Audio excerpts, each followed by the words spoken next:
Bonjour à tous, donc bienvenue sur ce séminaire organisé par l'Association française de criminologie sur la loi sécurité globale préservant la liberté. Ce texte de loi vient d'être voté et publié au journal officiel. Il a été un petit peu retoqué par le Conseil constitutionnel aussi, hein, pour les juristes qui ont eu une lecture précise de l'évolution législative de ce texte. Et donc aujourd'hui, pour nous aider à décrypter un petit peu ce que contient ce texte, et puis pour avoir sans doute aussi un débat un peu plus large, hein, sur tous les enjeux qu'il contient, nous avons le plaisir d'accueillir deux intervenants. Un universitaire d'abord, hein, un juriste, Monsieur Kahn, qui est professeur de droit, et monsieur aussi Caillé, Anthony Caillé, qui lui est donc policier. Donc je vous remercie à tous les deux d'être présents et de nous aider un petit peu à y voir plus clair sur ce texte. On va vous laisser chacun le temps d'exposer finalement le contenu de ce projet de loi. Et puis ensuite, nous aurons une quarantaine de minutes pour pouvoir échanger, pour qu'il puisse y avoir des prises de parole et un débat un peu plus large sur tout cela. Donc Olivier Kahn, je suis professeur de droit pénal à la faculté de droit de Tours et chercheur au CESDIP. Alors pour présenter ce texte avec Anthony Caillé, nous avons convenu de diviser le texte en 4 points qui sont les aspects principaux et d'échanger sur ces 4 points. On commencera par quelques éléments sur la genèse de la notion de sécurité globale et la notion de globalité et de continuum. Ensuite, quelques points sur les dispositions police municipale et sécurité privée. Quelques points sur les nouvelles technologies et la vidéosurveillance.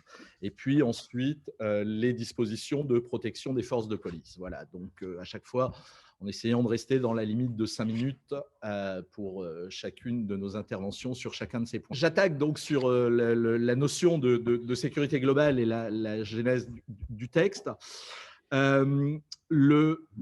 La loi sur la sécurité globale apparaît comme une sorte d'expression législative d'une réforme radicale de la doctrine de sécurité de l'État, puisque la notion de globalisation de la sécurité, dont le terme sécurité globale est inspiré, est un projet idéologique et politique porté par les cercles militaires néoconservateurs états-uniens au départ, à la suite de l'apparition du bouquin de Fukuyama consécutif à la chute du mur de Berlin et à la fin de la guerre froide et à cette idée de fin de l'histoire. L'idée de la globalisation de la sécurité, c'est une remise en cause des principes hérités d'une part de la modernité, d'autre part des Lumières, qui va se fonder sur l'ouvrage de Huntington, Le choc des civilisations, postulant l'existence d'une crise après la fin de la guerre froide, crise suscitée par le renouvellement de l'ordre mondial qui engendre une reconfiguration des relations internationales dans un monde multipolaire dans lequel s'affrontent des entités géopolitiques qui ne sont plus nécessairement étatiques. Donc, les États se retrouvent confrontés à des situations asymétriques de guérilla, de terrorisme, de réseaux criminels internationaux qui ne peuvent plus être traités par les moyens conventionnels. Et ces nouvelles menaces contemporaine engendre un nouveau paradigme. La menace devient globale, elle n'est plus réductible à un ennemi identifiable et localisé. En conséquence, la distinction sécurité intérieure, sécurité extérieure devient caduque. La sûreté de l'État doit être repensée en termes de sécurité globale et soustraite aux contraintes territoriales. Dès lors, l'État doit, sur des considérations utilitaristes, pouvoir recourir à l'ensemble de ses capacités sécuritaires pour les appliquer de manière sélective à chaque type de menace auquel il doit répondre. Ça, c'est ce qu'on a à la fin des années 90. Au début des années 2000 et surtout après les attentats de 2001, la doctrine se combine à celle du droit pénal de l'ennemi, qui, elle, remet en cause les fondements du droit pénal classique en étant basée sur 3 considérations principalement: l'anticipation de la répression, le bouleversement de l'équilibre procédural entre efficacité et sûreté, et le renoncement au principe de proportionnalité des peines. Cette doctrine de globalisation de la sécurité combinée au droit pénal de l'ennemi est entérinée par l'Union européenne en 2003 et devient la doctrine française à partir, on peut considérer, de l'opération Serval en 2013. Alors, la loi sécurité globale, du coup, s'inscrit dans le prolongement des lois qui, depuis 2012, ont intégré ce concept, cette nouvelle façon de penser la sécurité de l'État, particulièrement les lois Cazeneuve de 2013, Urvoas de 2016 ou Collomb de 2017. Cette loi sécurité globale poursuit la normalisation de l'intégration des forces armées dans le dispositif de sécurité intérieure, et on a une belle disposition sentinelle dans le texte qui étend L435-1 du Code de la sécurité intérieure aux militaires intervenant dans le cadre de Sentinelle. Mais surtout, elle parachève l'intégration de l'ensemble, et c'est l'exposé des motifs qu'il disait, l'ensemble des acteurs de la sécurité et de la sûreté autour d'un continuum de sécurité, avec un partage des missions de sécurité publique entre forces de sécurité intérieure, policiers municipaux, agents de sécurité privés et armés, et une confusion des polices administratives et judiciaires dans le cadre du recours aux nouvelles technologies de surveillance. Alors, je ferai deux remarques sur cette notion générale. La première remarque, c'est que la loi sécurité globale apparaît comme une occasion manquée, au moins par deux institutions. La première institution, c'est le Parlement. Le Parlement avait enfin la possibilité de se prononcer sur ce changement radical de paradigme, ce qu'il n'a jamais fait. On n'a jamais discuté du changement, de l'évolution vers la globalisation de la sécurité. Le moins qu'on puisse en dire, c'est que les débats à l'Assemblée nationale ont été d'une grande pauvreté. Au Sénat, les débats ont été un peu plus soutenus et le texte a été considérablement amélioré, mais il a aussi été largement amélioré en ajoutant des dispositions de cavalerie qui ont été sanctionnées par le Conseil constitutionnel. Et ni à l'Assemblée nationale ni au Sénat, on a discuté de ce changement de paradigme et de cette évolution vers la sécurité globale, donc la rupture avec les principes de la modernité.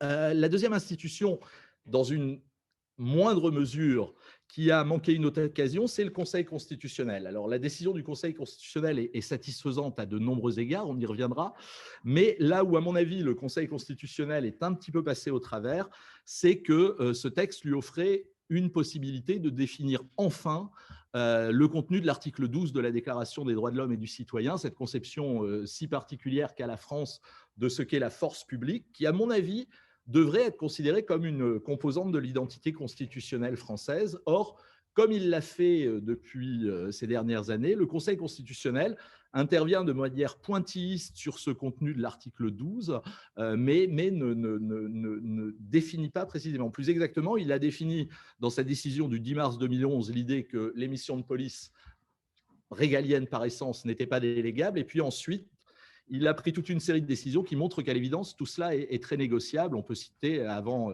cette décision qui nous intéresse aujourd'hui, la décision Air France du 25 octobre 2019.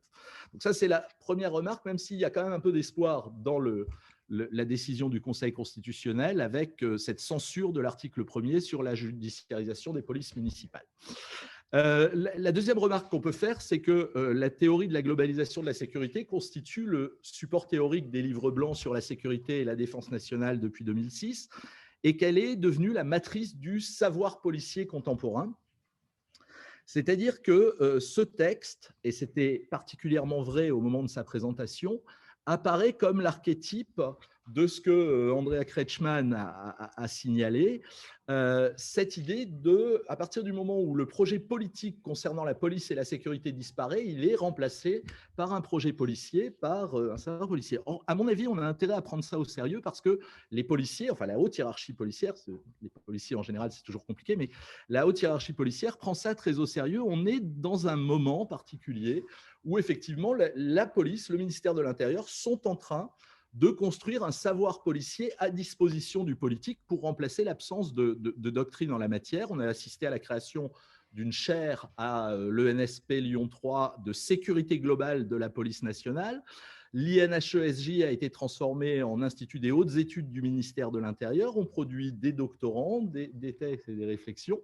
Et il suffit de reprendre la composition des groupes de travail du livre blanc sur la sécurité de 2020 pour voir effectivement que la police est capable de produire maintenant sa propre doctrine en dehors de toute contribution extérieure. Or, ça s'inscrit dans un contexte particulier où les policiers ont manifestement réussi à convaincre le politique, qu'il fallait composer avec eux et en tous les cas qu'ils étaient en état de négocier avec le politique.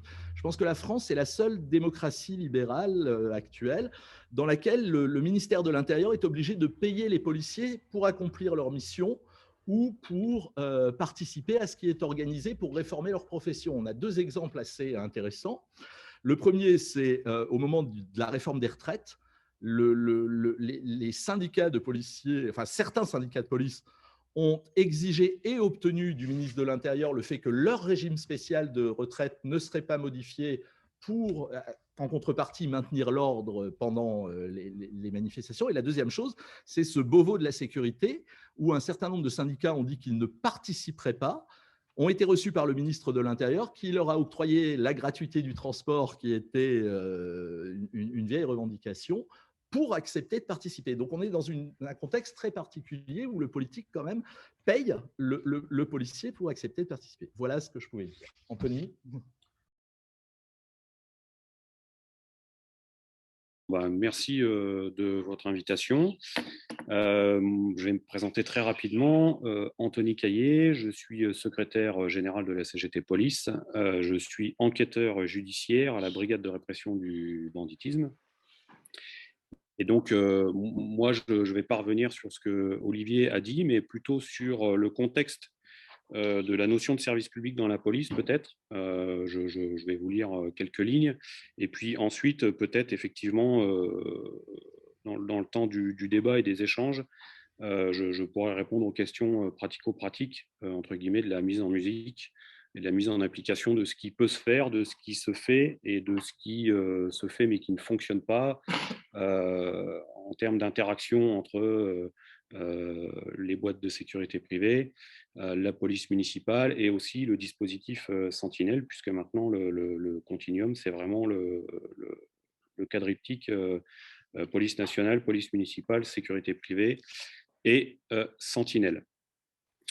Je formulerai également quelques propositions visant à l'amélioration du service public de la police nationale.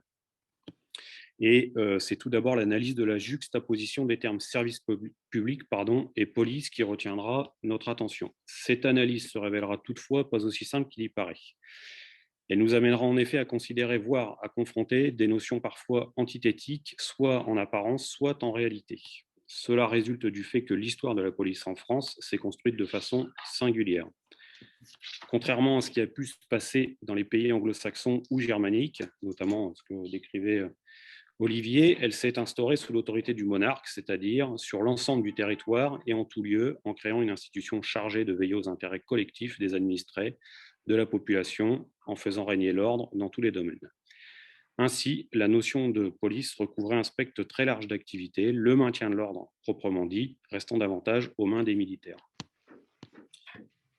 Au XVIIe siècle, l'ordonnance de 1669, la police avait pour mission d'assurer le repos public et celui des particuliers, à procurer l'abondance et à faire vivre chacun suivant sa condition.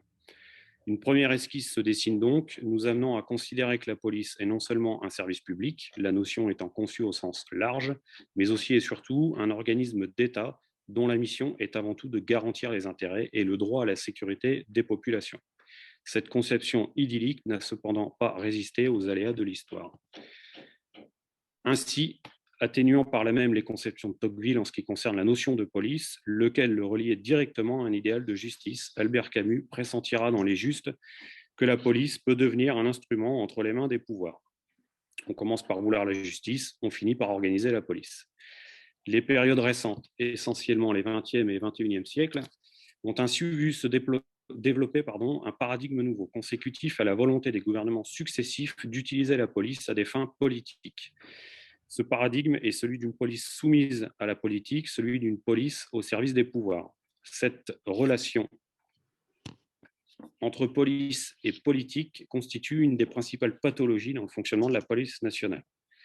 On ne peut douter que l'insécurité est devenue une préoccupation majeure des citoyens, tant en milieu urbain qu'en milieu rural. La sécurité censée être assurée par la police devient dès lors un enjeu national. Pourtant, force est de constater que le sentiment d'insécurité dans le pays ne fait que croître. Cela est lié au fait que si la police, dans sa conception actuelle, ne peut fonctionner de façon satisfaisante, elle est aussi handicapée par des structures fonctionnelles, des formes organisationnelles et une formation des personnels tout à fait insatisfaisante.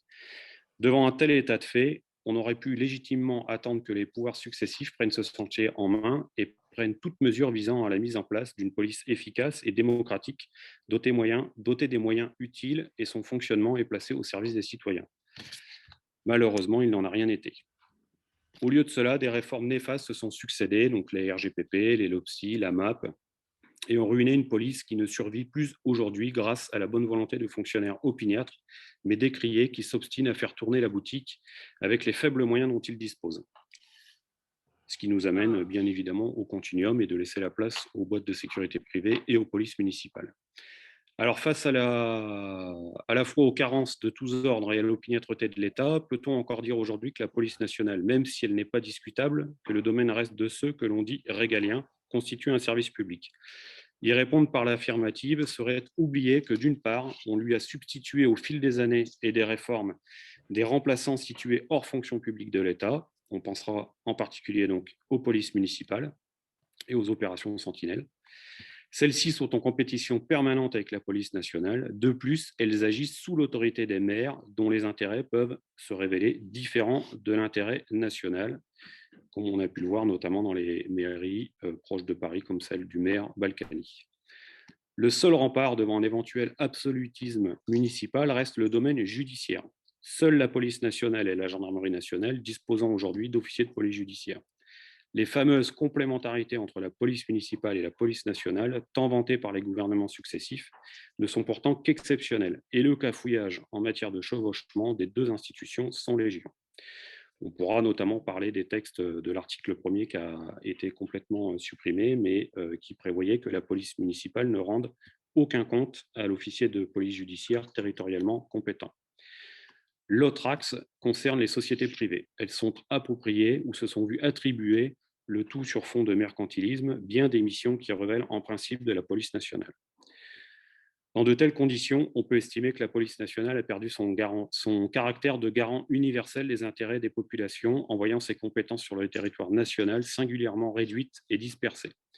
D'autre part, il nous faut constater que les réformes successives ont de plus en plus profondément inféodé la police nationale au pouvoir politique en place, en particulier en mettant les services de police sous l'autorité directe des préfets, qui sont les représentants de l'État dans le département. On pourra aussi discuter notamment, comme exemple, de la mise en œuvre des maintiens de l'ordre depuis ces 5 dernières années.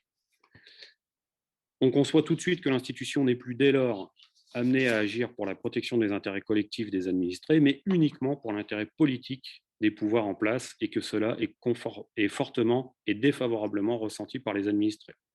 Ce fossé est de surcroît creusé encore plus profondément par l'utilisation irraisonnée par les gouvernements de la police dans des opérations de maintien de l'ordre qui ne peuvent que mal tourner du fait de l'emploi massif de fonctionnaires dont ce n'est pas la spécialité. Et de rajouter aussi que dans le projet de loi sécurité globale, il était amené une disposition où les polices municipales étaient prêtes à faire du maintien de l'ordre et du service d'ordre. Pourtant, les expériences de la police de proximité s'étaient révélées fructueuses, tout d'abord en recréant un lien favorable entre administrés et policiers. On avait aussi noté à l'époque une réussite certaine en matière de lutte contre la délinquance locale et les incivilités, chose qui est mise en avant notamment dans la sécurité globale et la place de la police municipale, c'est-à-dire qu'elle reprendrait cette place de police de proximité. Il a été mis fin à l'expérience d'un trait de plume sans aucune analyse préalable avec les conséquences que l'on connaît, en particulier l'augmentation de la délinquance locale et l'avènement d'une hostilité, pour ne pas dire plus, déclarée entre la police et sa population. Quasiment ainsi réduite à son corps défendant au rôle de garde prétorienne des régimes successifs, essentiellement utilisé pour assurer la visibilité de l'État dans ce que l'on appelle aujourd'hui les territoires en mettant du bleu marine dans la rue, elle a abandonné progressivement un certain nombre de ses missions et est aujourd'hui quasiment absente de la voie publique. Ce qui fait qu'on voit très nettement dans cette loi de sécurité globale qu'on on fait riper les compétences vers la police municipale et les sécurités privées. Le domaine judiciaire, jugé sans utilité politique, mais aussi parfois comme une épine dans le pied des pouvoirs en place, est aujourd'hui réduit à sa plus simple expression. La conjonction d'ailleurs, on pourra parler, puisqu'il y a aussi une réforme qui va dans le sens de la loi de sécurité globale, qui est une réforme sur les directions départementales de la police nationale. On pourra peut-être aussi en parler, puisque tout ça découle effectivement de cette loi de sécurité globale. La conjonction de ces phénomènes fait qu'aujourd'hui, la présence des policiers sur le terrain, qui devait être reçue comme un gage de sécurité, est ressentie par la population comme une agression. Majoritairement rejetée de façon plus ou moins larvée pour ses motifs par la population, la police n'est dès lors plus en même de remplir ses fonctions de protection vis-à-vis des citoyens.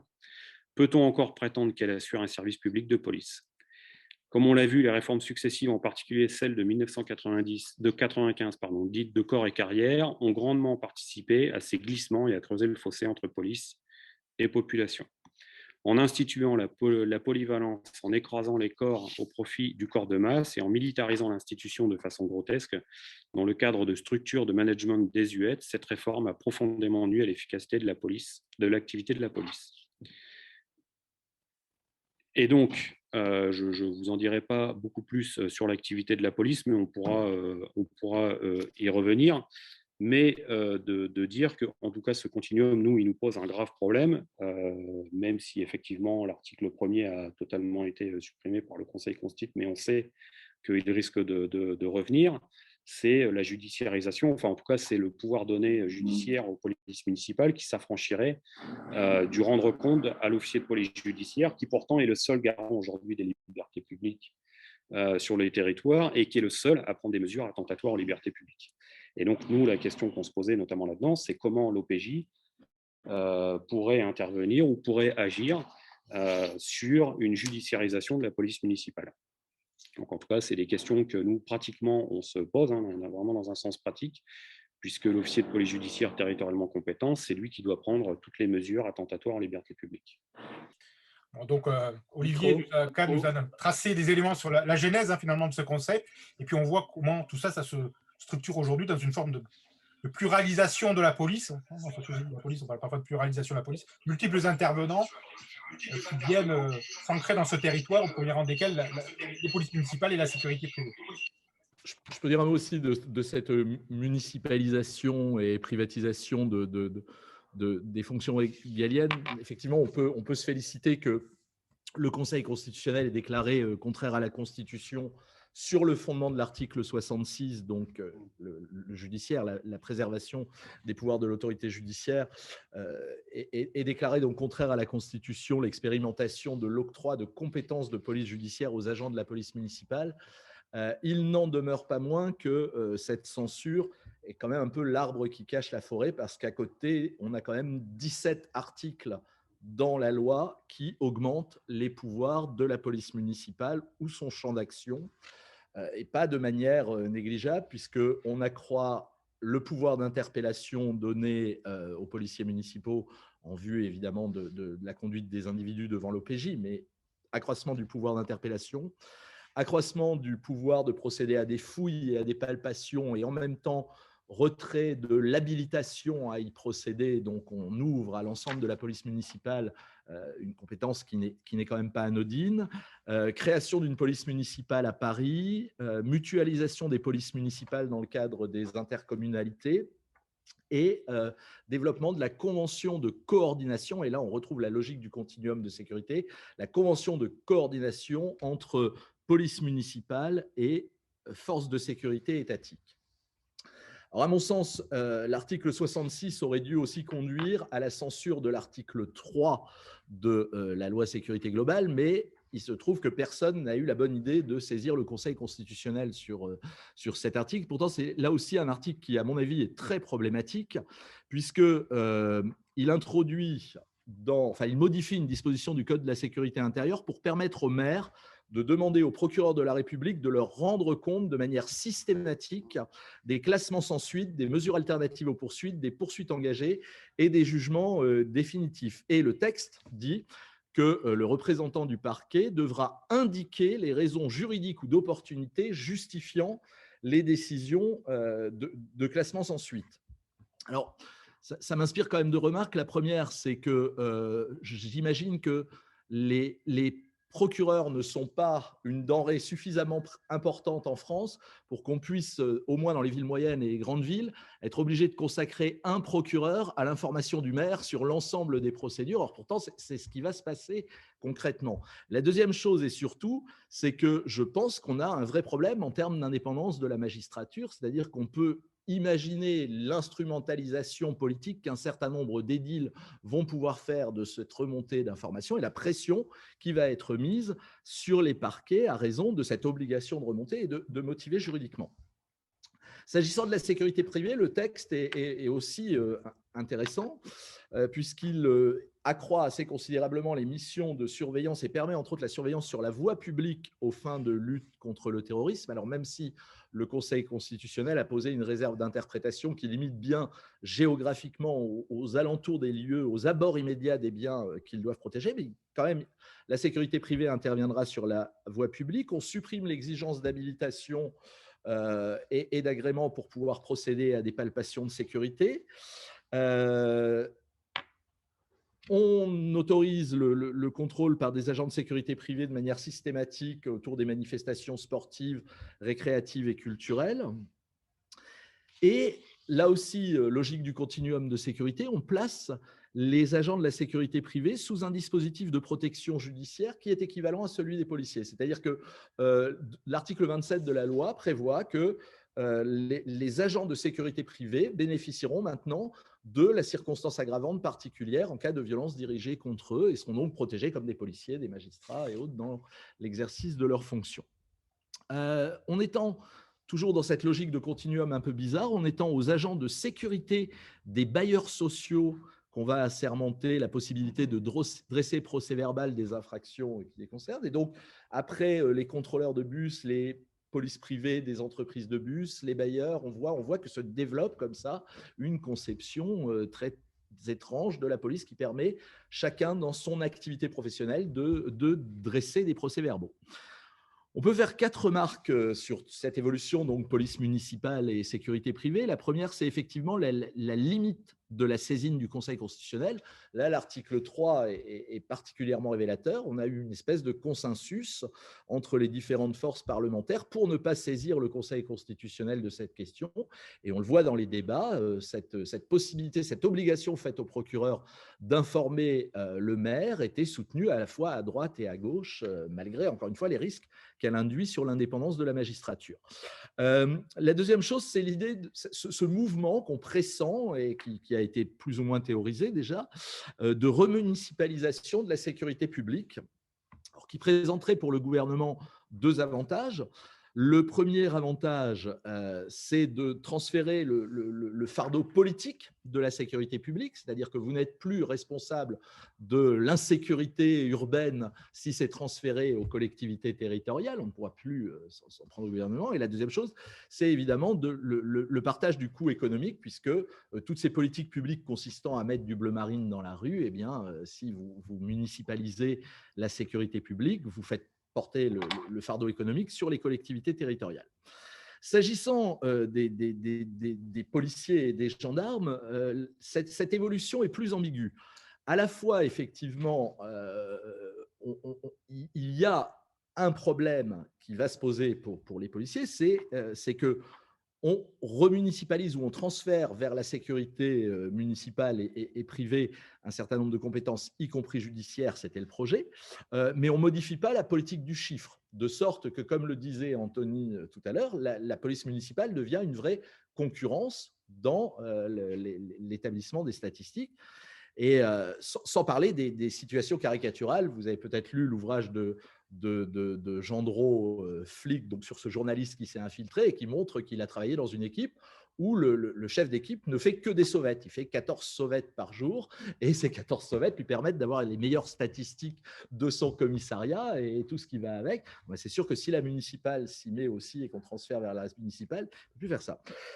À l'inverse, ce qui est intéressant pour les services de police ou de gendarmerie, c'est que c'est sûr que et la liste des infractions qui étaient transférées vers la municipale était intéressante. Ce qu'on transfère, c'est un contentieux de masse inintéressant qui n'implique aucun travail de police, c'est juste une constatation de l'infraction. Donc, ça permet de décharger les services de police d'un certain nombre de missions totalement inintéressantes et de préserver du temps policier utile. On trouve la même chose dans la délégation vers la sécurité privée. C'est sûr que la délégation vers la sécurité privée permet de décharger la police et la gendarmerie des missions plantes vertes qui n'exigent pas une compétence particulière. Et puis, le risque, mais Anthony l'a déjà évoqué, donc je ne m'attarde pas là-dessus, le risque dans cette municipalisation de la sécurité publique, c'est évidemment le renforcement de la politisation de la sécurité publique, avec l'utilisation de la police municipale à des fins politiques peu républicaines, et surtout le risque d'américanisation. Je pense qu'il faudrait quand même jeter un œil à ce qui s'est passé et à ce qu'a révélé l'affaire Floyd.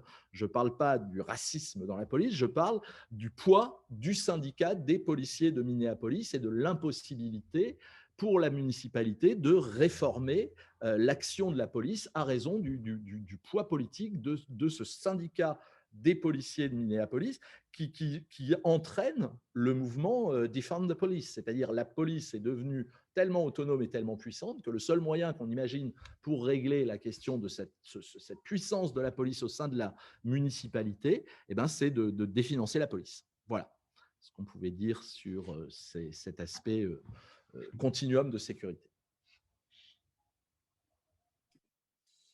Merci pour ces éléments. Est-ce que nous avons des questions, peut-être déjà sur ces enjeux nombreux, politisation de la police finalement, qu'elle soit municipale ou nationale, d'ailleurs, la question du rapport aux politiques se pose dans les deux cas finalement, que la police soit nationale ou municipale. Est-ce que nous avons des questions? Quelqu'un veut prendre la parole? Oui. Oui, Salomé Perrier, j'aimerais prendre la parole pour poser une petite question, être sûre d'avoir bien compris. Attendez, je vais ouvrir la caméra, c'est quand même plus agréable pour les intervenants.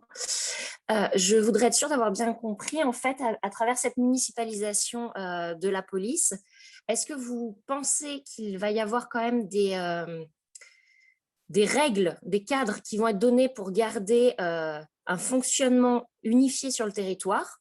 Ou est-ce qu'à terme, on peut s'attendre à avoir vraiment des fonctionnements de nos forces de l'ordre, est-ce qu'on peut encore appeler ça comme ça, mais complètement différents d'un territoire à l'autre et du coup perdre toute unicité sur le territoire français? Merci. Effectivement, je pense qu'il va y avoir l'unicité, elle va être perdue tant les polices municipales ne sont pas organisées du tout de la même façon en fonction des territoires. Il y a des territoires, enfin il y a des villes qui ont leur police municipale et il y a des territoires où c'est intercommunal. En fait, la police est intercommunale. Donc les moyens ne sont pas les mêmes. Et en fonction des moyens qu'on va allouer et la capacité de fournir du matériel et des hommes et des femmes aux polices municipales, les champs d'intervention ne seront évidemment pas les mêmes. La police municipale de Nice, elle intervient quasiment sur tout. Elle fait même du service d'ordre sur tout ce qui est manifestations culturelles, sportives. Voilà. Alors que vous allez prendre une petite commune de 6 000 habitants avec 3 policiers municipaux ou un garde champêtre, parce que le garde champêtre, on n'en a pas parlé, mais c'est vrai qu'il est toujours bien présent sur le territoire national et on lui confie, d'ailleurs la loi de sécurité globale lui confie des tâches supplémentaires. Mais voilà, il est évident que le garde champêtre d'une petite commune, il fait plus office de vaguemestre et de temps en temps, il fait des petites constatations au code de la commune, tout ça, mais voilà, ça ne va pas plus loin. Donc en fait, oui, il y aura vraiment une perte d'unicité sur le territoire national, ça c'est évident. Juste pour compléter, je crois que déjà aujourd'hui, où le rôle de la police municipale est théoriquement uniquement de mettre en œuvre les arrêtés de police du maire, plus quelques compétences spéciales attribuées au titre du code de la route et autres, on a des disparités entre l'utilisation politique des polices municipales. Voilà, La police municipale de Marseille n'est pas armée, celle de Nice est surarmée. Vous avez effectivement toute une série d'expériences qui montrent déjà ces instrumentalisations, ces utilisations politiques. Anthony a évoqué les Balkany. On peut rappeler ce qui s'était passé il y a quelques années à Vitrolles sous une autre municipalité. Enfin, donc alors même que juridiquement, la compétence de la police municipale est une compétence spéciale extrêmement limitée, on a déjà des disparités. J'imagine donc que si effectivement on continue à évoluer vers une autonomisation et une municipalisation avec transfert de plus en plus de compétences vers les polices municipales, eh bien oui, clairement, elles deviendront, surtout dans un contexte où les questions de sécurité sont importantes aussi au niveau local. On le voit bien avec le débat sur les régionales, alors que ça n'est absolument pas une compétence de la région, et pourtant la question tarot de la campagne. Eh bien, il est évident que plus on autonomisera les polices municipales, plus on transférera de compétences vers les polices municipales, et plus la politique locale influera sur la politique de sécurité. Et les contreforts ou les contrepoints qui sont mis en œuvre me paraissent assez limités. C'est-à-dire que ce qu'on trouve dans la loi sécurité globale, c'est l'idée de renforcer ces comités théodules de discussion entre préfets, procureurs de la République et autorités locales pour tenter de définir des politiques de sécurité adaptées au concept local et au contexte local. Mais il est bien évident que si la police municipale assure la sécurité publique, eh bien, les maires qui payeront pour cette activité exigeront aussi une autonomie politique dans l'utilisation de la police municipale, donc un fractionnement de la doctrine de police sur le territoire, c'est certain. Oui, donc nous avons deux demandes de prise de parole, Nathalie Théiot, pardon, et Alain Blanc. Donc je vous laisse. Oui, bonjour. C'est simplement pour préciser aussi la question, parce que au-delà de la disparité, quand j'étais intervenue pour la Ligue des droits de l'homme devant la commission des lois du Sénat, j'avais parlé du risque d'inégalité aussi vis-à-vis de la sécurité, c'est-à-dire pour les citoyens, dans la mesure où certaines communes n'auront pas les moyens de développer des politiques de police municipale suffisantes, et dans la mesure où cette loi aboutissait à un désengagement de l'État, à mon sens, eh bien, ça aboutira aussi à une inéquité vis-à-vis du besoin de sécurité locale, comme Anthony avait dit que effectivement, la police de proximité avait été supprimée. Et ça, je pensais que les sénateurs y auraient été sensibles, et apparemment non. Ce qu'on trouve dans la loi, c'est l'idée de mutualisation des polices municipales. C'est-à-dire l'idée que effectivement les communes riches contribueront à la sécurité des communes moins fortunées en mutualisant les moyens de police municipale. Voilà. Ce qui me paraît assez bercé d'illusions, mais enfin, c'est ce qu'on trouve dans le texte.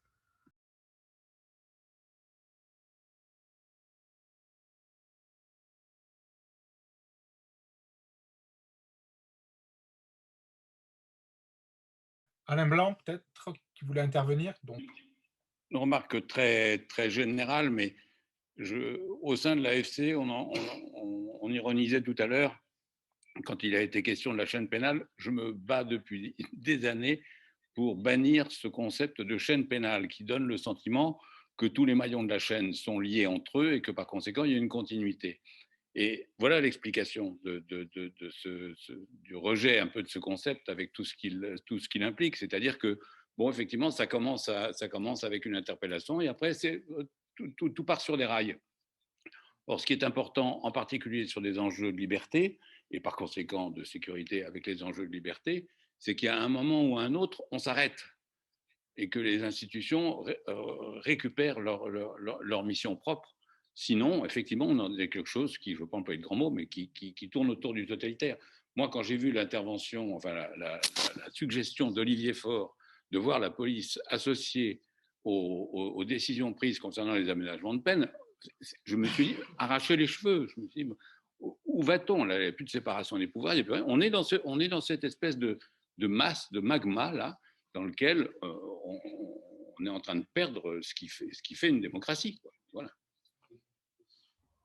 Alors sur ce point, c'est la doctrine Karine Malberg. Ouais. C'est ce qui fait la différence avec un État de police, c'est que dans un État de police, la police se gouverne elle-même. Et effectivement, on a une situation dans laquelle très clairement, et les manifestations récentes devant l'Assemblée nationale ou autre monde, on a très clairement un projet policier de mise en cause de la justice qui est soutenu politiquement. Ce qui, moi, m'inquiète, c'est qu'effectivement, enfin, cette tension, cette mise en cause de la justice par la police est quelque chose d'ancien, d'ordinaire, et qui en soi ne devrait pas poser de problème, et devrait poser d'autant moins de problèmes que constitutionnellement, les choses sont assez simples. C'est-à-dire que la justice est une autorité, la police est une autorité subordonnée, elle n'agit théoriquement jamais seule, elle est placée sous l'autorité du préfet ou sous l'autorité du procureur de la République en fonction de la nature de ses missions.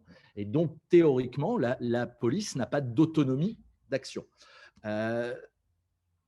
On est très clairement à une période de changement. Je le disais tout à l'heure, d'abord parce qu'effectivement, la haute hiérarchie policière a pris les choses très sérieusement. Et cette production d'un savoir policier renvoie à quoi? En fait, renvoie à ce que Sureau, dans son petit bouquin Sans les libertés, relève quand il dit qu'il a trouvé dans les notes du Conseil constitutionnel, dans les archives du Conseil constitutionnel, une note d'un ancien ministre de l'Intérieur intervenant dans un débat en disant que quand il était ministre de l'Intérieur, ce qu'il avait frappé, c'est qu'il ne se passait pas un mois sans que la police se présente avec des propositions d'amélioration de la loi qui n'amélioreraient pas grand-chose, disait-il, mais abaisseraient considérablement les libertés, et que le rôle du ministre était bien de résister à cette sollicitation permanente de la police. Or, aujourd'hui, ça n'existe plus. Et on en a une traduction qui est passée complètement inaperçue, mais qui me paraît quand même être intéressante. C'est lorsqu'il y a 2 ans, l'ancien ministre de l'Intérieur, Christophe Castaner, a installé le nouvel office central de lutte contre les stupéfiants. C'était une des grandes préoccupations de cette majorité. Et on a donc créé l'OFAST, qui est structurellement quelque chose d'intéressant. Il y a effectivement, dans cette idée très continuum de sécurité, d'associer en interministériel les différentes administrations qui ont un intérêt dans la lutte contre le trafic de stupéfiants, c'est intéressant. Mais ce qui n'a pas été assez relevé, à mon sens, c'est la structure, l'organisation de cette OFAST. Car, à mon avis, pour la première fois en droit français, on a un texte qui écrit noir sur blanc, qui dit que l'OFAST est dirigé par un officier de police, par un officier secondé par un magistrat. C'est-à-dire que dans le texte même, il est prévu que le magistrat attaché à l'OFAST est placé sous l'autorité du policier. Donc on a quand je parlais de quelque chose d'idéologique ou de politique, on en a des transcriptions, alors qui ne sont pas relayées, c'est probablement des débats trop techniques, mais on voit que ça se traduit aussi dans l'écrit, dans le texte. Juste pour répondre sur la subordination de l'institution policière vis-à-vis de la justice. Alors, oui, dans le texte, la police elle est subordonnée à la justice. Dans les faits, elle l'est de moins en moins, notamment depuis la création de l'enquête de flagrance et de la compétence de l'officier de police judiciaire, puisque la mesure de garde à vue, c'est de sa seule compétence. Alors après, moi, je ne suis pas du tout juriste, hein, je suis plutôt un technicien du droit, hein, mais il y a beaucoup de juristes qui se posent la question de savoir si, effectivement, le procureur de la République, par exemple, peut mettre en garde à vue. Je crois que cette question, elle n'est pas encore tranchée. Et donc, lui, il va arriver, mais quand il arrive, la mesure, elle est prise. C'est un peu ce qui se passe, notamment en ce moment où il y a la confusion, ce que disait tout à l'heure Olivier, la confusion de la police administrative avec la police judiciaire, notamment dans le maintien de l'ordre, où effectivement on enferme et on judiciarise des gardes à vue sur des personnes qui ont manifesté. On ne sait pas trop d'ailleurs ce qu'elles ont fait, puisqu'on en emmène tellement en garde à vue que voilà. Et donc le parquet, il intervient qu'après la mesure, la privation de liberté, elle est là. Et puis en enquête de flagrance, notamment sur les régimes dérogatoires en criminalité organisée, stup ou terreau, le juge, il intervient très, très, très tardivement. Alors, il y a eu une bataille qui a été menée, on a introduit le JLD, qui rattrape un peu ça, notamment sur les perquisitions de nuit. Mais mis à part ça, la police, elle a quand même un libre champ qui est assez énorme en enquête de flagrance. Et l'enquête de flagrance, je pense que c'est quand même une grosse partie de l'activité de la police judiciaire. Ce qui fait que, en fait, la police, elle ne prend pas plus de poids que ça dans cet aspect d'enquête de flagrance, c'est qu'elle est limitée par le nombre d'OPJ, en fait, et par le nombre d'individus. Comment tout ça va fonctionner dans le continuum, ça, c'est vraiment des questions qu'on peut se poser et qu'on est en droit de savoir. Et d'ailleurs, ça n'a pas été traité, puisque le fait que ce soit une proposition de loi et non pas un projet, il n'y a pas eu d'étude d'impact là-dessus. Et donc, on n'a pas de questions qui ont été posées. Et ça aurait été intéressant de savoir un peu comment on allait mettre en musique tout ça. Et puis, il y a aussi, on a conféré des dispositions de juges aux OPJ, le rappel à la loi. Alors, même si on sait que c'est pour vider les corbeilles, mais en attendant, c'est quand même une mesure de juge qui est conférée à un officier de police judiciaire. Alors là, on va revenir dessus, je ne sais pas, et peut-être qu'on digresse un peu. Et juste sur l'OFAST, Olivier a raison sur le fait qu'aujourd'hui, on est écrit, c'est inscrit dans le marbre, mais en fait, ça a toujours existé. Il y a toujours eu un chef de service, un magistrat en numéro 2. Juste avant, ce n'était pas écrit. Il n'y avait pas de texte qui était écrit là-dessus, mais l'OFAST, avant, ça s'appelait l'OCRIS. Ça n'a, dans les faits, on n'a pas changé grand-chose. On a juste écrit, on a mis dans le marbre ce qui existait. Ceci dit, je trouve d'autres exemples de subordination dans les circulaires de 2016 et 2018 en matière de maintien de l'ordre. Tu l'évoquais. Et dans la circulaire de 2018, c'est très clairement le parquet doit se mettre à la disposition de la police pour la judiciarisation du maintien de l'ordre. Donc, et on l'a vu avec le mouvement des Gilets jaunes, c'est très clairement une organisation du parquet pour être capable d'absorber ce que la police doit faire avec une mise à disposition des parquetiers. Ouais, je veux bien intervenir, à moins qu'il y ait quelqu'un qui était avant moi, je ne sais pas. Je vais m'exprimer en tant qu'officier de police en honoraire. Ma carrière a été à 50% en police judiciaire à Paris, au 36 quai des Orfèvres, et ensuite en sécurité publique. Qu'est-ce que je voulais dire? Je voulais dire qu'on ne peut pas opposer la police nationale et la police municipale impunément. Il faut savoir que avant la mise en place de la police de proximité en France, il y a eu un énorme investissement qui a été effectué par la sécurité publique en France pour travailler sur le dossier de la police de proximité. Ça ne s'est pas fait comme ça du jour au lendemain. Ça s'est fait sur plusieurs années. Il y a une grande anticipation et beaucoup d'implication des services de sécurité publique pour la création de la police de proximité. Je passe les détails politiques qui entouraient tout cela, mais je voulais dire qu'au moment où on travaillait sur le dossier de la police de proximité, on savait très bien les uns et les autres, notamment la haute hiérarchie policière, que c'était une étape très importante, que cette étape, si elle échouait, nous conduirait au point où nous en sommes actuellement, c'est-à-dire avec une montée inéluctable en puissance des polices municipales. Qu'est-ce qui s'est passé? La police de proximité s'est créée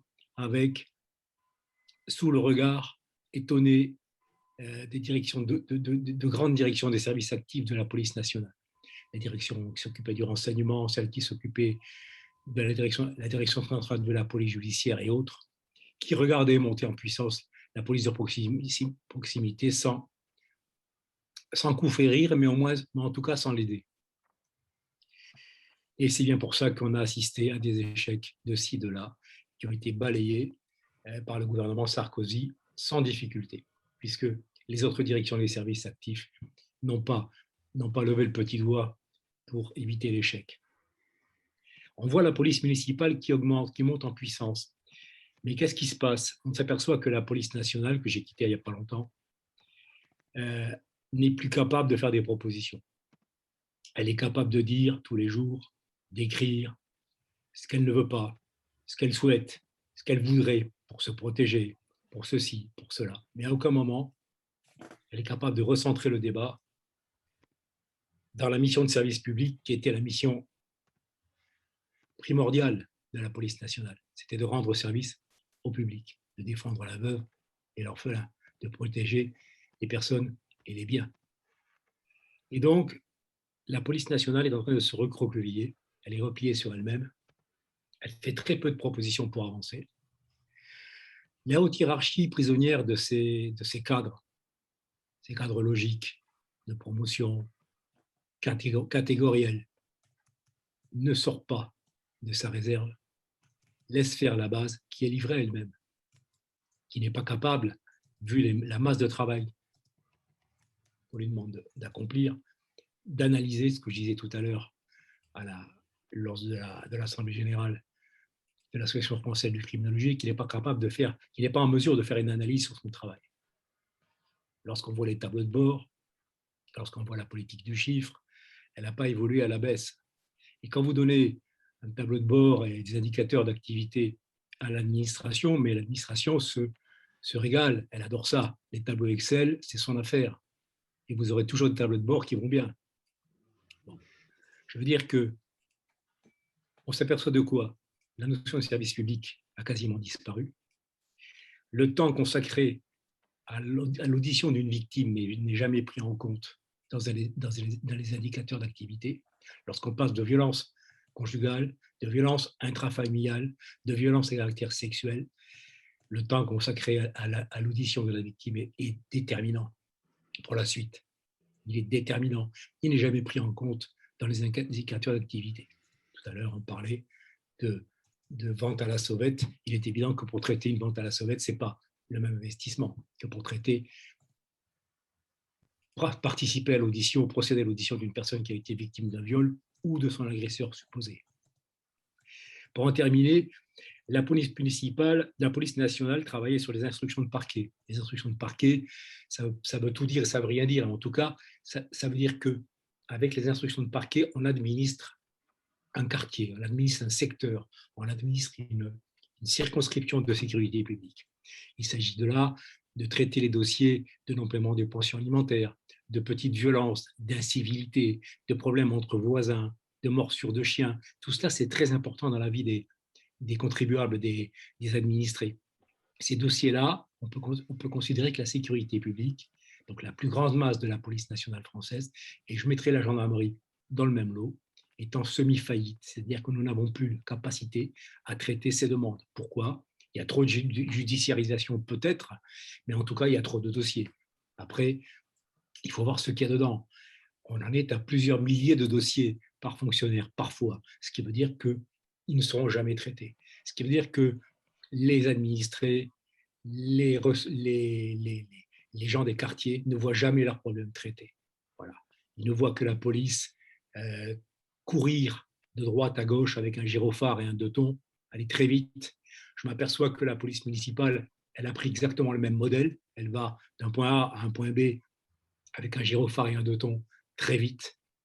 Je ne vois plus de policiers à pied, ni même des policiers municipaux à pied. Je vois des agents de surveillance mettre des contraventions à pied, mais je ne vois plus de policiers à pied.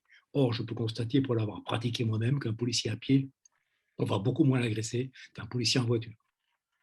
Bon, j'en ai terminé. Ça va ce sujet, mais je ne peux pas opposer la police municipale. Moi, si j'étais un maire, je développerais ma police municipale, j'essaierais d'augmenter ses capacités judiciaires pour qu'elle traite les petites infractions, parce que personne ne les traite. J'en ai terminé, merci. Merci pour cette intervention. On voit qu'il y a des questions de modèle finalement. Hein. Quel modèle on veut en matière de sécurité publique? Bien sûr. Et en fonction en effet, des modèles, l'affectation des moyens, des ressources juridiques et des moyens financiers, des responsabilités, hein, c'est ce qu'il y a aussi, ça a été bien pointé. Est-ce que c'est celle du maire? Est-ce que c'est celle du préfet? Tout ça aboutit à un mix sécuritaire, on pourrait dire, qui n'est pas le même. Voilà. Donc peut-être Jean-Marie Renoir aussi qui voulait intervenir ou poser une question. Finalement, en reprenant ce que vient de dire Pierre Valero, on peut se référer à la taxinomie qu'avait proposée le regretté Dominique Montjardet entre police de sûreté, police criminelle police judiciaire, et puis police de sécurité. En gros, il voulait laisser entendre que la police de sûreté, c'est-à-dire celle qui protège les intérêts de l'État, que ce soit le renseignement, que ce soit la police des frontières, que ce soit les CRS, cette police-là, l'État doit la choyer parce que cette police est essentielle pour protéger sa souveraineté, pour protéger sa légitimité. La police criminelle, il disait, ben, c'est une police qui marche bien, c'est un peu, en quelque sorte, l'élite de la police, et puis reste la police de sécurité, ou la police quotidienne, c'est celle-ci qui est dans l'état le plus lamentable. Il disait ça il y a déjà plus de 10 ans, je ne sais pas si les choses ont changé. Son idée était la suivante, à savoir que l'État, petit à petit, et on l'a bien vu, se débarrassait de la police de sécurité sur les communes, sur les associations et sur la sécurité privée. Il gardait dans son giron la police de sûreté dont il a besoin, essentiellement besoin. La police criminelle était une police qui jouissait d'une relative autonomie et qui fonctionnait très bien. Le gros problème, le gros défi pour la sécurité, c'était cette police qui, selon lui, ne fonctionnait pas très bien. Elle manquait de moyens, elle manquait surtout d'orientation. Qu'est-ce qu'on devait lui confier? Qu'est-ce qu'elle devait faire? Elle faisait tout et rien, elle faisait rien et tout. Et cette police, on le voit bien avec la loi sécurité globale dont on vient de discuter, c'est une nouvelle étape avec davantage pas de pouvoir, mais en tout cas davantage de missions qui vont être confiées à la fois à la police municipale et à la sécurité privée, qui montre peut-être cette tendance, mais déjà ancienne, de confier la police de sécurité de laquelle l'État se dégage petit à petit. Rappelons d'ailleurs que jusqu'à la Libération, les polices étaient municipalisées. Elles ont été étatisées à la Libération. C'était souvent, par conséquent, des missions qui revenaient aux communes. Voilà, c'était simplement cette intervention que je souhaitais faire. Merci. Merci. Alors, je ne sais pas si nos invités veulent réagir peut-être à ce qui a été dit. Olivier Kahn ou Anthony Caillé, si vous voulez bien sûr réagir. Un mot sur ce que disait monsieur Valero. Je trouve extrêmement intéressant cette idée d'une police municipale qui devrait être dirigée vers les problèmes des gens. Ce qui est intéressant dans le texte de la loi sécurité globale, c'est que si on reprend la liste de plus d'une dizaine d'infractions qui étaient prévues comme susceptibles d'être transférées en matière de police judiciaire à la police municipale, eh bien, aucune de ces infractions ne concerne les problèmes des gens. C'est-à-dire qu'effectivement, c'était la consommation de stupéfiants dans la rue, c'était la vente à la sauvette, c'était la conduite sans permis, c'était voilà. Mais donc, c'était effectivement une conception très problème de l'État et pas problème des gens qui étaient transférés en termes de judiciarisation.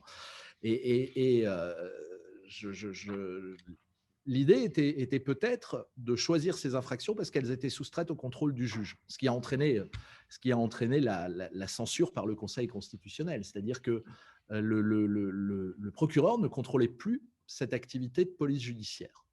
Mais on peut dire qu'il ne la contrôlait plus parce que qu'y avait-il à contrôler? C'était une constatation avec une amende forfaitaire immédiatement infligée. Et je pense effectivement qu'il y aurait une réflexion très intéressante à mener sur qu'est-ce qu'on peut transférer, en restant d'ailleurs sous le contrôle du procureur de la République, comme type de criminalité vers la police municipale pour que la police municipale s'intéresse aux problèmes des gens, comme disait M. Valero. C'est vraiment une question que je trouve intéressante. Moi, alors, après, je suis dans mon rôle de syndicaliste. J'oppose effectivement la notion de police nationale et je mets dedans la gendarmerie nationale. Parce qu'il y a quand même une forme c'est ce qu'on disait tout à l'heure, il y aura un fossé selon que vous soyez dans une commune riche ou dans une commune pauvre. Et un service public, il n'a d'intérêt que si effectivement il est rendu de la même façon sur l'ensemble du territoire. Hein. Ça, c'est la péréquation, elle se fait aussi sur les institutions régaliennes. Il n'y a pas que dans le transport ou la santé. Sur Enfin, et après, il y a un problème d'organisation, en fait, aujourd'hui, dans notre police nationale, là où je rejoins M. Valero, c'est effectivement, aujourd'hui, elle n'est absolument plus force de proposition. C'est-à-dire qu'elle est là, elle constate, elle campe sur ses positions, elle essaye de se maintenir puisqu'elle est attaquée d'une part par le camp du libéralisme qui veut lui mettre en face des polices municipales et le secteur privé, et elle est également attaquée par une autre institution qui est sa petite sœur, qui est la gendarmerie nationale, qui aujourd'hui se développe de plus en plus et qui d'ailleurs se retire, puisqu'il y a beaucoup, notamment en PJ, d'offices centraux où la gendarmerie, où c'est des offices qui sont mixtes. Les gendarmes se retirent de plus en plus des offices centraux qui sont à la main de la direction de la police judiciaire, et mettent en place, ils mettent le paquet, ils créent des offices centraux qui sont les mêmes que chez nous. Donc là, on joue vraiment un jeu de concurrence, et ça aussi, ça va continuer à désorganiser le système de police, et ça va affaiblir les deux institutions de toute façon, puisqu'à partir du moment où il y a une concurrence sur un territoire régalien, il y a forcément un moment, il y aura une faiblesse. Là aussi où, à mon avis, l'un des gros échecs de la police nationale, et c'est à la création de la police urbaine de proximité, ça a été la confusion des genres. C'est-à-dire que les activités de police judiciaire sont arrivées sous la main des commissariats de sécurité publique, et dès lors, effectivement, le temps de la police judiciaire, qui est un temps qui n'est absolument pas compté, qui effectivement, là où je rejoins, qui ne rentre absolument pas dans les tableaux Excel, puisqu'on ne peut pas quantifier le temps de la prise de plainte d'une victime, on ne quantifie pas le temps passé sur des filatures, à faire des PV d'enseignement, voilà. Et là, la police judiciaire, elle est totalement abandonnée, parce que le chef de service d'un commissariat de sécurité publique, ça ne l'intéresse absolument pas. Lui, ce qu'il veut, c'est des tableaux de bord avec des états de service et des stats, et c'est là-dessus qu'on va pousser. Alors moi, je ne serais pas aussi optimiste que certains, ici dans la salle ou ailleurs, hein, de dire que les missions régaliennes de l'État seront conservées, c'est-à-dire la police nationale se continuerait à garder le maintien de l'ordre, la police judiciaire et la police du renseignement. J'en suis vraiment pas convaincu. Le maintien de l'ordre, peut-être, et encore que, on a bien vu que dans la loi, dans la proposition de loi sécurité globale, on a tenté par une disposition de refiler une partie de ce maintien de l'ordre aux polices municipales. La police judiciaire, elle est en perte de vitesse depuis des années, hein, moi, je suis bien placé pour le savoir puisque j'y bosse. Il y a de moins en moins de moyens, de moins en moins d'effectifs et de plus en plus de mutualisation. Et notamment la réforme des directions départementales de police nationale, à mon avis, va vraiment clore le chapitre de la police judiciaire. C'est une mesure qui va vraiment finir par enterrer la PJ. Donc, qu'est-ce qui va rester comme mission de police régalienne? Le renseignement, peut-être la DGSI, encore que maintenant c'est devenu une direction générale, donc on peut aussi se poser la question de savoir combien de temps elle va rester sous la coupe du ministère de l'Intérieur, et en tout cas combien de temps elle va rester accolée à la direction générale de la police nationale. Et mis à part ça, je ne vois pas grand-chose d'autre, hein. Aujourd'hui, ce qui nous sauve, clairement, c'est nos qualités d'agent de police judiciaire et d'officier de police judiciaire, qui sont très compliquées à mettre en œuvre dans d'autres institutions, notamment dans les polices municipales, parce que ça demande une formation très longue, très technique, avec un niveau de qualification qui est quand même assez élevé aujourd'hui. Et ça, je pense que les mairies aujourd'hui, en tout cas le CNFPT de la fonction publique territoriale, il n'est pas en capacité de le faire. Et puis, on n'a pas le même statut, hein. Les policiers municipaux, ils ont un statut de fonctionnaires territoriaux. Nous, on a un statut de fonctionnaire d'État, ce qui change aussi beaucoup la donne, notamment dans sa conception du rapport sociologique à l'employeur. Le policier d'État, il n'a pas le droit de grève. Enfin, en gros, il n'a qu'un droit, c'est celui de se taire. Le fonctionnaire de police municipale, pas du tout. Il n'est pas du tout soumis aux mêmes obligations, aux mêmes restrictions.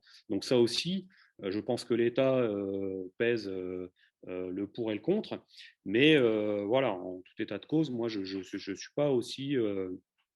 Enfin, je pense que même la police judiciaire, elle est en train de passer à la trappe. Notamment, on a voulu donner une qualification d'OPJ au directeur des polices municipales. On a effectivement, ce que disait Pierre Valero, du coup, une institution policière qui est dans la réaction, puisqu'on a depuis très longtemps le syndicat des cadres, enfin de celui des commissaires qui réclame un statut de super OPJ. On voit bien que tout ça, il y a quand même un tiraillement assez énorme. Merci. Alain Blanc veut réagir. Très rapidement, je fais partie d'une génération qui a participé au niveau judiciaire à la mise en place de ce qu'on a appelé la politique de prévention de la délinquance dans les années 80, puis ensuite la politique de la ville. Et l'un des enjeux, c'était la mise en commun d'un certain nombre d'éléments d'information de nature à définir une politique globale, peut-être, de sécurité publique, mais entre police, gendarmerie, justice et les élus. Est-ce que vous avez... D'abord, moi, j'ai un peu le sentiment, mais c'est peut-être un défaut d'information, parce que je suis à la retraite, que ces dispositifs sont un petit peu perdus de leur vitalité, si je puis dire, mais tous les dispositifs partenariaux comme ça ont un petit peu tendance à s'étioler au fil du temps, s'ils ne sont pas ranimés par des enjeux nouveaux. Mais indépendamment de ça, soit ça continue et tant mieux, parce qu'à mon sens, il y a quand même là des enjeux qui sont tout à fait essentiels. Mais est-ce que, à la lumière de ce qui s'y est passé, est-ce que de ce qui s'est passé là, dans ce cadre-là, de cette collaboration entre les différents acteurs, on peut tirer des conséquences positives de ce qui pourrait être fait par rapport à ces enjeux nationaux, globaux, dont on nous dit par ailleurs que de toute façon, les réponses, elles sont plutôt au niveau local ou en tout cas régional, parce que les problèmes ne sont pas les mêmes partout.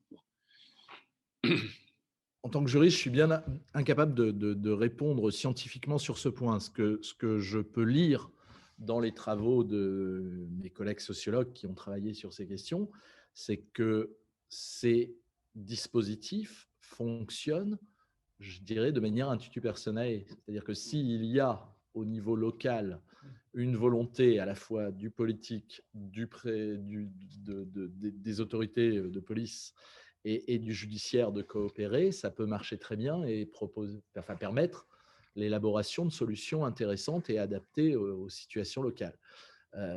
Mais tout cela est fonction du niveau d'engagement de ceux qui composent ces comités. Bruno, notre président, a sûrement des choses à dire parce qu'il travaille sur les contrats de ville.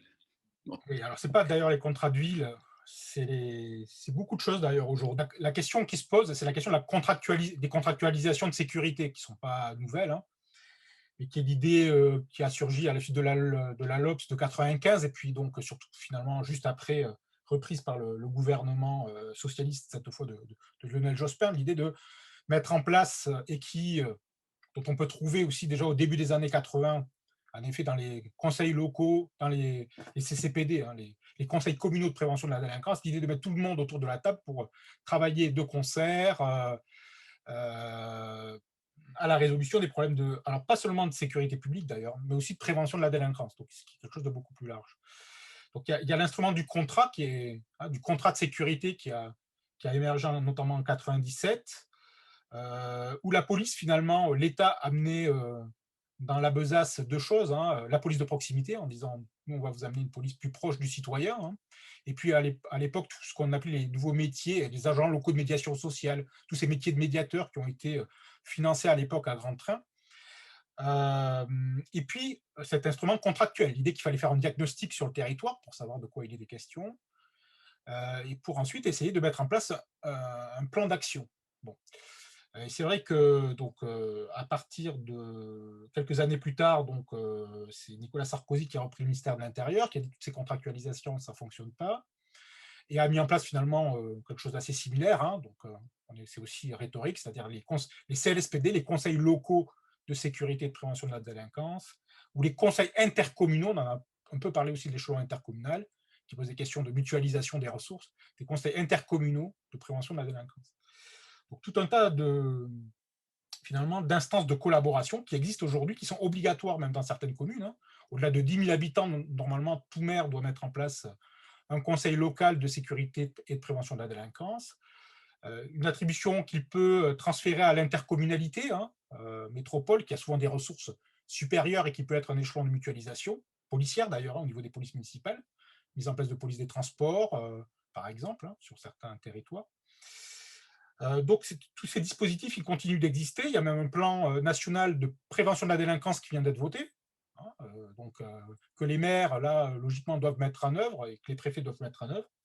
Donc, on voit bien que toutes ces instances partenariales, elles existent aujourd'hui, voire elles sont obligatoires, qu'elles sont investies, comme le disait Olivier Kahn, de manière assez différente, et que l'élément humain, il est extrêmement important, hein, dans ces partenariats-là. Est-ce qu'on s'entend, est-ce qu'on ne s'entend pas? Mais on retrouve peut-être aussi, enfin moi c'est l'élément d'analyse peut-être aujourd'hui qui me paraît important, c'est qu'on retrouve à nouveau une sorte de brouillage dans les compétences des uns et des autres, parce que la police finalement, ou le ministère de l'Intérieur, veut reprendre un peu la main, en disant les élus, vous n'allez pas assez loin, vous ne dynamisez pas assez tout ça, vous ne prenez pas tout à fait votre rôle au sérieux. Alors certains, on a parlé de Nice, prennent ça très au sérieux, hein, mais sur beaucoup de communes du territoire national, bon, les maires sont un peu plus démunis et ils sont encore culturellement soumis au préfet, parce qu'ils ont peu de moyens, ils ont peu de technicité sur ces questions de sécurité, et donc malgré tout, on est encore dans une culture centralisée, hein, où quand la police, quand le commissaire local ou quand le commandant de la brigade de gendarmerie parle, c'est quand même important. Et tout maire qu'il soit, même s'il a des compétences de prévention de la délinquance, bon, c'est toujours un peu la police qui peut donner le là dans la mise en place de ces contractualisations de sécurité. Voilà. Donc, enfin, moi, c'est mon avis. Hein, donc, sauf dans les grandes villes qui sont vraiment équipées aujourd'hui de techniciens et qui peuvent imaginer développer des politiques territoriales, dans beaucoup de communes du territoire national, c'est encore le préfet qui commande et le commandant local de police, pour ma part.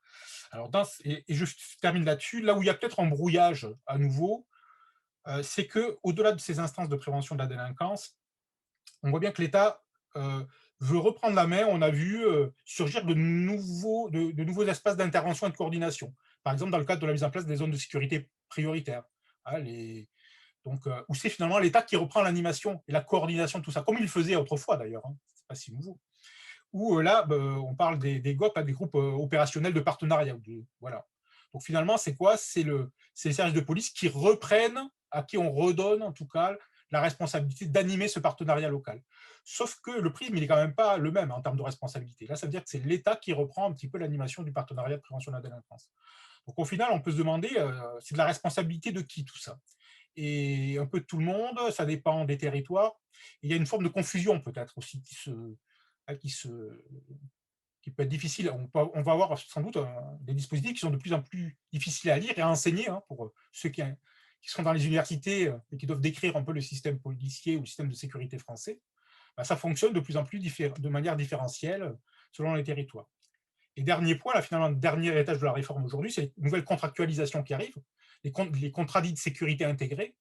On voit bien que l'État est dans une sorte de deal. Alors, ça commence à Toulouse, Nantes va en signer un, et je pense que toutes les grandes agglomérations vont sans doute, urbaines françaises, vont sans doute peut-être, en tout cas ou pas, s'engager dans ces contractualisations. C'est plus de policiers pour plus de policiers municipaux et plus de vidéosurveillance, voire peut-être plus de sécurité privée. Donc, ce n'est pas moins de sécurité. Alors, ça, il faudra observer tout ça. Est-ce que c'est plus de police nationale et plus de police municipale? Ça, c'est le contrat.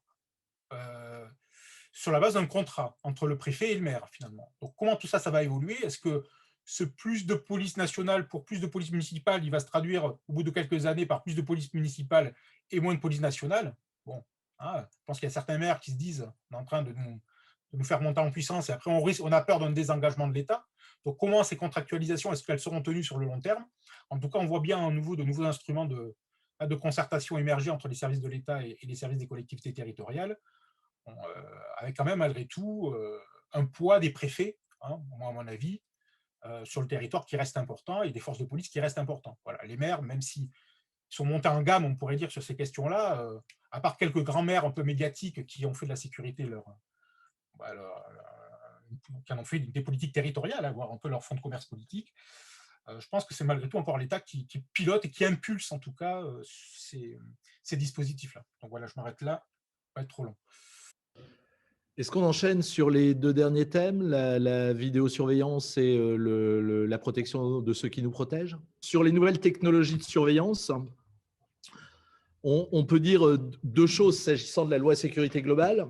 La première, c'est qu'effectivement, elle se caractérise par un renforcement substantiel de la vidéosurveillance et aussi par l'abaissement du niveau d'exigence des autorités publiques, des autorités de contrôle et probablement aussi de la population pour tolérer des dispositifs de surveillance de masse. Ce qui est surprenant puisque on a il y a quelque temps, en 2020, un rapport de la Cour des comptes qui dit qu'il n'y a aucune corrélation globale entre l'existence de dispositifs de vidéoprotection et les niveaux de la délinquance commise sur la voie publique ou encore le taux d'élucidation.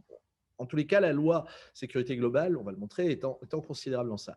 La deuxième chose qui est à mon avis plus intéressante, c'est que la loi sécurité globale va consacrer une double orientation de la vidéosurveillance. Il y a à la fois la vidéosurveillance comme moyen de contrôle social, ce qu'on connaissait depuis 1995, de surveillance de l'espace public, mais il y a clairement aussi l'intégration de la vidéosurveillance dans ce que Fauvergue, dans le rapport, présente comme la guerre de l'image, c'est-à-dire le fait que la police est soumise maintenant à la surveillance, au fait que chaque citoyen dispose d'une caméra et peut produire de l'image, et donc une volonté de réappropriation par l'autorité policière de l'image produite et de sa diffusion.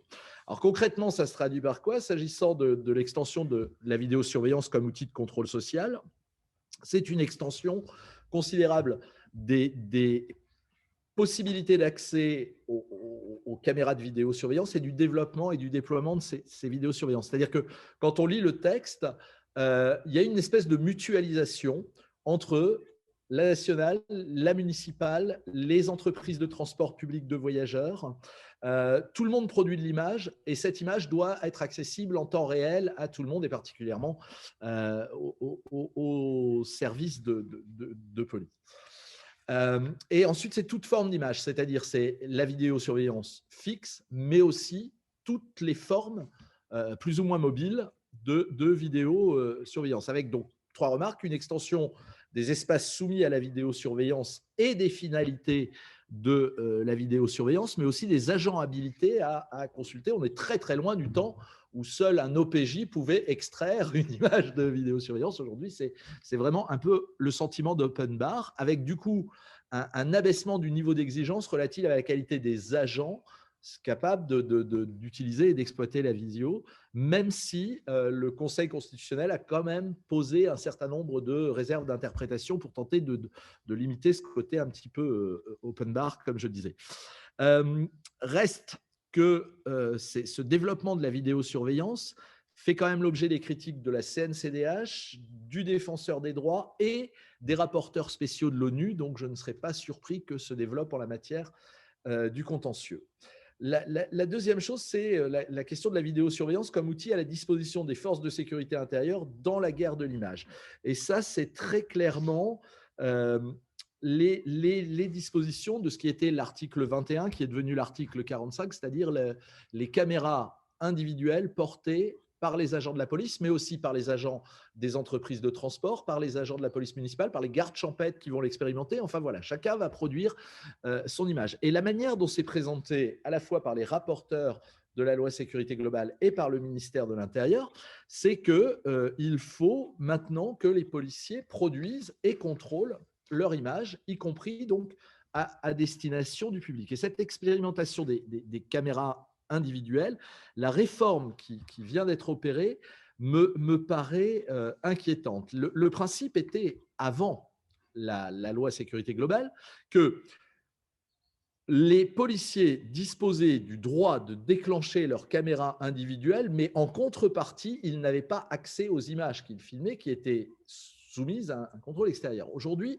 on leur donne à la fois la possibilité de décider du moment où ils filment et d'exploiter eux-mêmes, avec 4 finalités qui sont données: faciliter la recherche d'auteurs, prévention des atteintes imminentes à l'ordre public, secours aux personnes et établissement fidèle des faits lors des comptes rendus d'intervention. Et c'est ce dernier aspect qui me paraît problématique, parce que dans le fond, ce que dit ce texte, c'est que le policier va non seulement rester libre de déclencher sa caméra au moment où il le souhaite, mais va aussi pouvoir visionner ce qu'il a filmé avant de décider de le produire en justice ou non.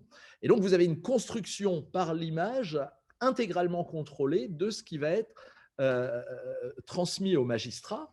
Moi, je pense que si effectivement on donnait la possibilité aux policiers de contrôler l'image, eh bien, il fallait imposer, comme c'est le cas dans d'autres pays, le déclenchement systématique de la caméra. C'est-à-dire que le judiciaire puisse accéder à l'intégralité d'une scène pour pouvoir apprécier ce qui va se jouer. En l'occurrence, donc, ce que permet cet article 45, et je trouve que le Conseil constitutionnel a fait preuve d'un peu de candeur ou de naïveté en la matière en validant cette disposition et en disant qu'il n'y aurait pas de problème parce qu'il y a une traçabilité et autres. Je ne suis pas du tout sûr, parce que concrètement, ce qu'on a aujourd'hui, et à partir depuis le 25 mai, la publication de la loi, c'est une police qui est capable de décider ce qu'elle enregistre et de décider ce qu'elle produit en justice, ce qui fait beaucoup. Et je partage assez le point de vue du défenseur des droits qui disait que les risques pour le contrôle de déontologie sont extrêmement importants. Je crois que ça va être très, très compliqué. Alors, ceci dit, le Conseil constitutionnel a quand même censuré 3 dispositions en la matière, ce qui est quand même pas anodin.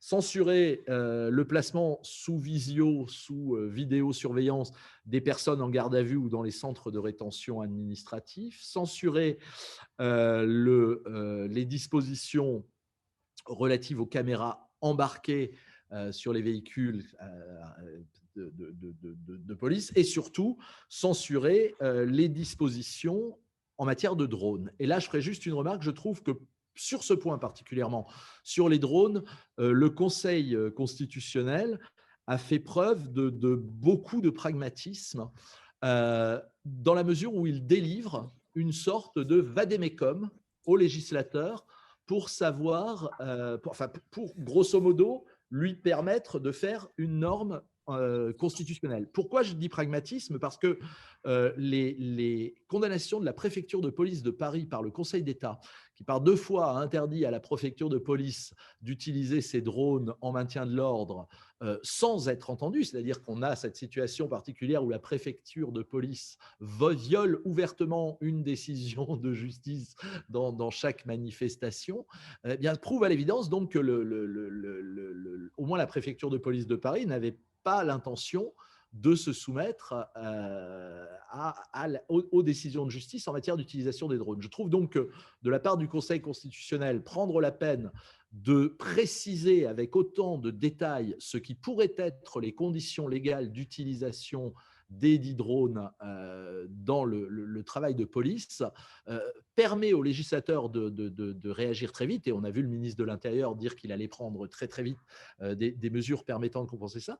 Et la contrepartie intéressante que j'y vois, c'est qu'évidemment, à partir du moment où il y aura un cadre légal, eh bien, il y a aussi moyen pour le juge administratif et pour le juge judiciaire de contrôler la légalité de l'utilisation de ces instruments en police, ce qui n'est aujourd'hui pas le cas. C'est-à-dire soit on fait tout sauter en disant il n'y a pas de cadre légal, donc ce que vous avez fait est illégal, soit on intègre et on voit plutôt qu'on intègre. Voilà ce que je pouvais dire sur l'aspect vidéosurveillance.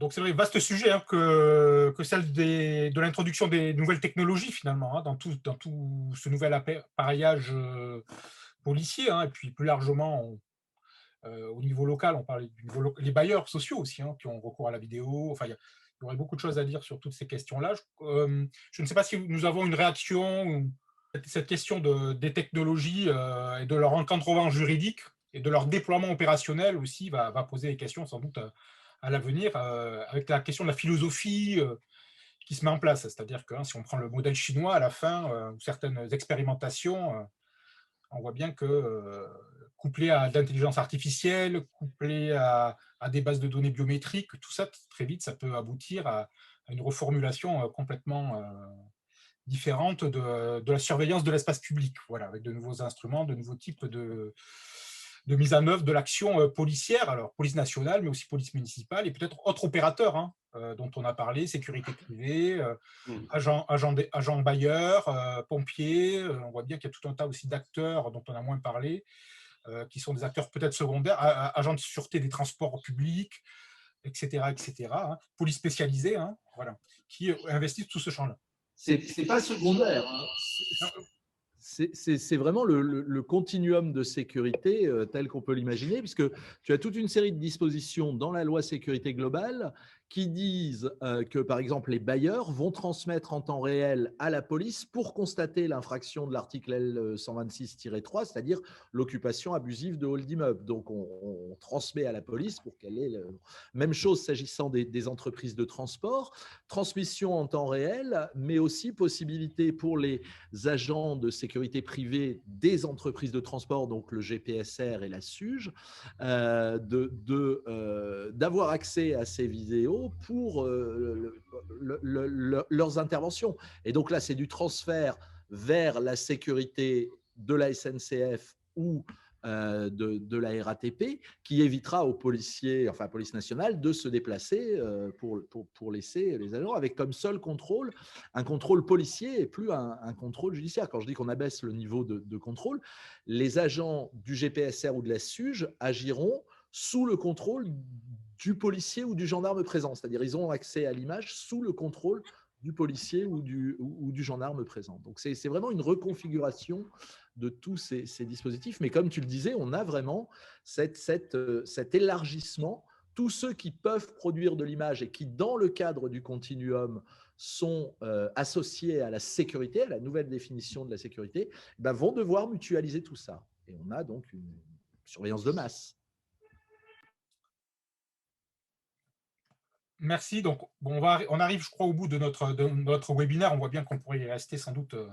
Est-ce que tu veux qu'on dise un mot de la protection de l'action policière? C'était le dernier point. Enfin, allez, on peut aller en quelques minutes. Les dispositions, elles sont présentées quand même de manière intéressante pendant le débat parlementaire à l'Assemblée nationale, puisque Jean-Michel Fauvergue parlera de preuves d'amour adressées aux forces de sécurité intérieure. Donc, le législateur donne des preuves d'amour aux forces de sécurité intérieure. Alors, dans la LSG, on trouve quatre dispositions qui sont donc ces preuves d'amour. La première, c'est que les retraités des services actifs de la police nationale vont être autorisés à cumuler leur pension avec le revenu tiré de l'exercice d'une activité privée de sécurité sans subir la décote du tiers prévue par le Code de la sécurité sociale. Ensuite, c'est la suppression des réductions automatiques de peine pour les personnes condamnées pour des actes dirigés contre un certain nombre de titulaires de l'autorité publique et d'exerçant une mission de service public. C'est ensuite l'extension des peines prévues en matière de bande organisée et de guet-apens aux proches des policiers et agents de sécurité. Et enfin, c'est la prohibition punie l'infraction punie de 5 ans d'emprisonnement et 300 000 € d'amende pour la constitution de fichiers relatifs aux fonctionnaires, ce qu'on a appelé la disposition Copwatch. La possibilité offerte aux policiers et gendarmes de porter leurs armes hors service dans des établissements recevant du public. Et enfin, l'extension du cadre juridique de la protection fonctionnelle, y compris dans le cadre de l'audition libre, avec toutes les mises en cause à raison de violences policières. Voilà. Donc c'est pas anodin. Alors, on peut faire quelques remarques. D'abord, sur l'article 31, donc cet article qui permet le cumul des pensions. Ce qui a été intéressant, c'est que pour ne pas mécontenter les agents de la police nationale, cette disposition n'a pas été déférée au Conseil constitutionnel. Or, elle pose quand même quelques problèmes. C'était une vieille revendication de la police parce que la gendarmerie disposait déjà de cela, mais pas la police. Ce qu'on peut dire, c'est qu'elle pose un problème en termes d'égalité devant la loi parce que le Conseil constitutionnel valide les situations spécifiques de la gendarmerie à raison de la sujétion de l'état militaire et des carrières particulières dans l'armée qui font que vous avez des carrières plus courtes et des pensions plus courtes. C'est pas comparable et la situation n'est pas comparable s'agissant des policiers. Or, on comprend mal que à partir du moment où les policiers ne sont pas dans une situation particulière comme les militaires, on puisse leur étendre sans décote, enfin le régime de l'absence de décote en matière de retraite, sans l'étendre aux autres fonctionnaires. Le problème, en outre, c'est que ça crée un risque spécifique s'agissant des fonctionnaires de police. Ce risque est double. C'est ce qu'avait signalé Dominique Monjardet en parlant de corruption à rebours, c'est-à-dire qu'évidemment, un policier qui sait qu'il aura ensuite de bonnes fonctions dans le privé très rémunératrices sera moins enclin à exercer son action. Et Monjardet prenait à l'époque le patron de la financière qui était ensuite systématiquement embauché par l'Union française des banques. C'est sûr que ça n'incite pas à l'agressivité. Et puis le risque est aussi évidemment celui du développement des affaires de tricoche par ce biais.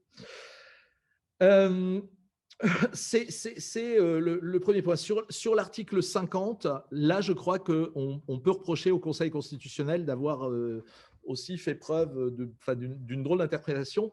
Le Conseil constitutionnel était saisi d'une méconnaissance du principe d'égalité en disant mais pourquoi est-ce que c'est les policiers, les magistrats, les pompiers et pas les autres fonctionnaires? Et le Conseil constitutionnel dit qu'il n'y a pas de rupture d'égalité, motif pris que le régime d'exécution des peines plus rigoureux est justifié par le fait qu'il prend en compte le risque particulier d'atteinte à l'intégrité physique et que cette différence de situation justifie la différence de traitement. Je crois que vraiment, ça ne tient pas la route. C'est le considération 155. Enfin, il suffit d'évoquer l'affaire Samuel Paty ou de voir ce qui se débat à l'heure actuelle au Parlement s'agissant des violences subies par les personnels hospitaliers qui ne font pas partie des catégories pour lesquelles va être exclu le principe de réduction automatique des peines. On voit que l'argument de dire la police, les magistrats et les pompiers sont dans une situation particulière qui justifie cette peine particulière ne tient pas tellement la route.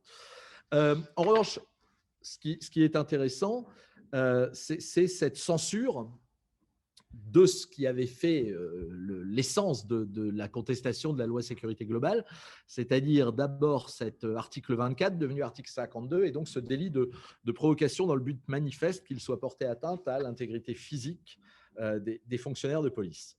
Alors, le Conseil constitutionnel censure pour manquement aux exigences de la légalité criminelle, d'une part parce qu'il fallait que les agents soient en opération et que on a donc fait en opération un élément constitutif de l'infraction sans permettre de déterminer ce qu'impliquait ce fait d'être en opération.